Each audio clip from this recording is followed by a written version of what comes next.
Class today. My name is Diana Ortega, and I am the president of ALIS. I want to thank Hispanic Heritage Community for giving us this opportunity. Now, if we have any ALIS members in this room, please stand up. Now, the rest, please join me in giving them a round of applause for their hard work. Thank you so much.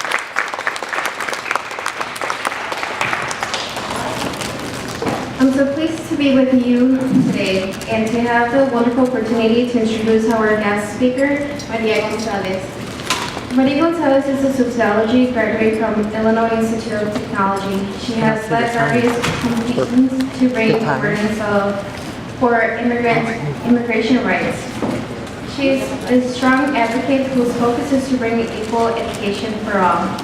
Today, she will be speaking to us about the struggles she faced along the way, and she will be also holding a workshop after the lecture for those students who are interested on it. Also to learn more about advocacy and the different ways to make your voice heard in the community. Now please join me in welcoming Maria Gonzalez.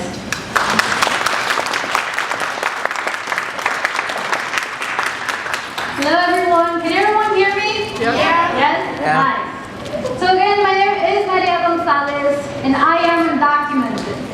How many of you know what an undocumented person looks like? Well, I just said I'm undocumented, right? So just keep that in mind right now. I came to the United States when I was 8 years old. It was 1997 at the time. I came to Chicago. I've been living in Chicago ever since then. Right there, I went to CPS, Chicago Public Schools. But throughout the way, I did have many difficulties. Even though I outperformed everyone in my class, I was still about to get put down a grade when I was in 6th grade. And the reason for it was because I was made to take a standardized test that was pretty much for English speakers. But this standardized test, as many of you know, don't take into consideration language or ethnic background at all. So because of that, I started to realize how hard getting my education here in the United States was going to be, regardless of what my parents had told me of a promise of opportunities and education here in the United States. Even though I continued to outperform my classes, I was one of the top students all through elementary school. When I was in 8th grade, I was offered a scholarship to go to a private high school.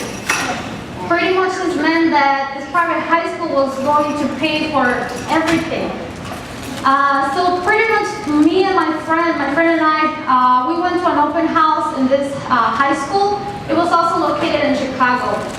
And when we arrived, they started giving us a tour of the school. Very, very nice high school. A lot of sports, many extracurricular activities, some pretty classrooms with all this fancy equipment. And I thought that finally my hard work through trying to learn English, trying to get up to date with everything, the culture, everything, was going to finally pay off.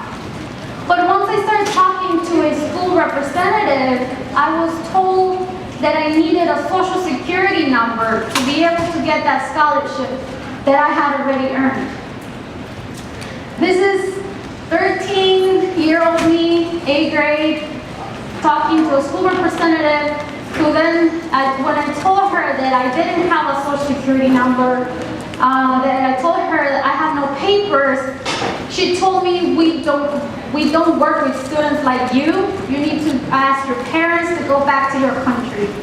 And this was pretty much this adult talking to a 13-year-old girl. Sorry y'all, still hard.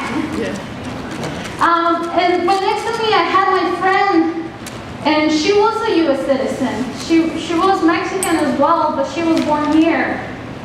And she was also offered the same scholarship that I was offered. But once she heard this person talking to me, she just grabbed me from the hand and she told me, let's go. And pretty much she decided to also give up the scholarship that she had also earned. And that, to me, that was the first time that I realized how important the support of allies was going to be in my life for me to be able to eventually get a bachelor's degree from the Illinois Institute of Technology. So after that experience, I went on to high school. Somehow, my teachers ended up finding a spot in a Stillwell high school, even though I was pretty much very hurt. I was pretty much very scared of taking a test that was going to see if I qualified to go to selective enrollment high schools. The day of the test came up for me to go take this test for selective enrollment high schools, and I was so scared of facing another person telling me to go back to my country as a 13-year-old again, that I decided not to take the test. I was pretty much facing this whole thing all by myself because my parents, as recent immigrants, they did not know how the education system worked here in the United States. So once again, this little 13-year-old goes on to talking to more administrators, now like her in elementary school, because they start asking me, why didn't you take the selective enrollment test? And I was so scared that I decided to lie to them. I told them that the reason why I didn't take the test was because I wanted to go into ROTC. Because my neighborhood school, even though it's considered one of the world's high schools in Chicago, Farragut High School, it supposedly has a good ROTC program. So to me, that was just like escape right there. Like, I just want to go to ROTC. They didn't believe me, and somehow they made me fill out another application to go to an IB school, Curie High School, and that's how I started my education at an IB school.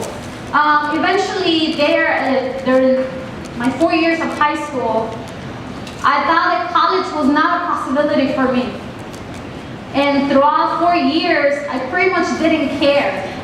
I was just being careless about my education. I just did whatever needed to be done for me to pass classes, and that was it. Eventually, my senior year, I realized that my parents had sacrificed so much to bring me and my siblings to this country that I needed to do something. My mother, by that time, her brother had passed away in Mexico City, but she was not able to go back to visit her family, to be with her family through this times of difficulty. And the reason was that if she decided to go back to Mexico to visit her family because of the death of my uncle, she wouldn't be able to come back. That meant that she had to risk again crossing the border without documents. And I don't know if you all know how dangerous it is to cross a Mexican-United States border, crossing deserts, crossing for days without food, without water, without shelter. So pretty much she had to decide whether if she went to Mexico, she would stay in Mexico because it was too risky to come back, or stay here in the United States without being able to go and see her family. To me, knowing that my parents will no longer be able to go back to their country of origin to see their family, their culture, their friends, all the people that they had grown with, it started to sink in, it started to make sense that I needed to actually do something for myself, and I needed to pursue my education one way or the other. So, senior year, everybody's applying for FAFSA, applying for all these different colleges, universities, and I decided to walk up to my counselor and ask her, what can I do? How does this college thing work out? Because I know nothing about college. I am the first one to go to college in my family. And I asked her, are there any scholarships for undocumented students? Because I am undocumented.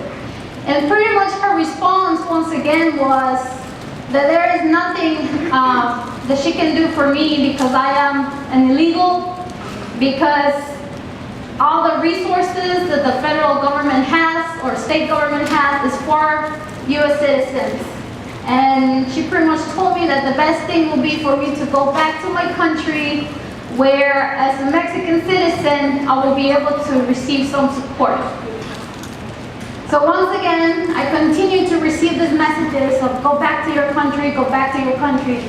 And by then I was 17 years old, 16, 17 years old. I decided that for me, this lady didn't know anything. Because at the same time, this was 2006, I was seeing all of these other students on TV with their caps and gowns protesting to pass the DREAM Act. How many of you know what the DREAM Act is? The National DREAM Act, Federal DREAM Act. Yeah, some hands over there. Okay, one of you want to say something about it, what it was? You're supposed to let people have a chance to become American citizens. Yeah, so pretty much the Federal DREAM Act is supposed to allow undocumented youth to give them a pathway to citizenship. As of now, there is nothing else that will provide citizenship. There is no pathway. A lot of people say just get in the back of the line, but the line is not there for us. There is no line. So pretty much the DREAM Act will provide that line for us to line up. But yeah, I was seeing all these students on TV